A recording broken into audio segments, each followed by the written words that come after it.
আসসালামু আলাইকুম ওয়া রাহমাতুল্লাহ। আসছে ঈদুল আজহা উপলক্ষে আপনারা যান্ত্রিক জীবনের অবসান কিছু সময়ের জন্য ঘটিয়ে এলাকায় আনন্দ করার জন্য, পবিত্র ঈদ উদযাপনের জন্য এলাকায় আসছেন। এজন্য আপনারা যেমন আনন্দিত, আমরাও আপনাদের আগমনে আনন্দ অনুভব করছি। এই যান্ত্রিক জীবন থেকে ফিরে এসে পরিবার, আত্মীয় স্বজন, সমাজ, এলাকার সঙ্গে একটি আনন্দঘন পরিবেশে ঈদ উদযাপন করবেন। কিন্তু অত্যন্ত দুঃখজনক ঘটনা আমাদের সামনে অবতারণা হয়। প্রায় প্রতি বছরই ঈদের যাত্রার সময় অনাকাঙ্ক্ষিত আমাদের মাঝে কিছু সড়ক দুর্ঘটনায় অনেক বাস যাত্রী এবং এলাকাবাসী নিপতিত হয়, যেটা আমাদের জন্য অত্যন্ত বেদনার, কষ্টের। আমরা চাই এই ধরনের দুর্ঘটনায় নিপতিত হয়ে আমাদের ঈদ উদযাপন যেন নষ্ট হয়ে না যায়।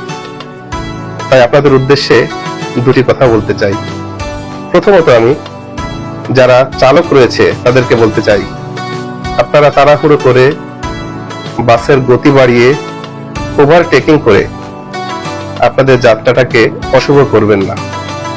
নিরাপদে যাত্রার জন্য ধৈর্য সহকারে দায়িত্বশীল ভূমিকা নিয়ে গাড়ি পরিচালনা করবেন।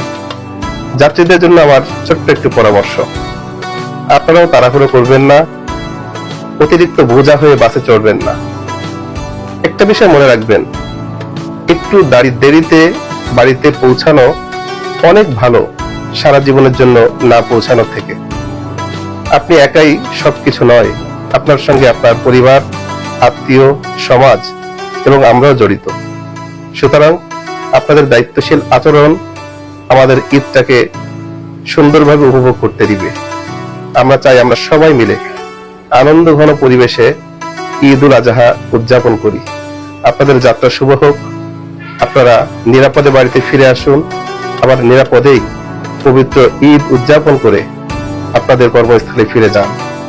আমি আপনাদের সকলকে অগ্রিম ঈদের শুভেচ্ছা জ্ঞাপন করছি। ঈদ মোবারক।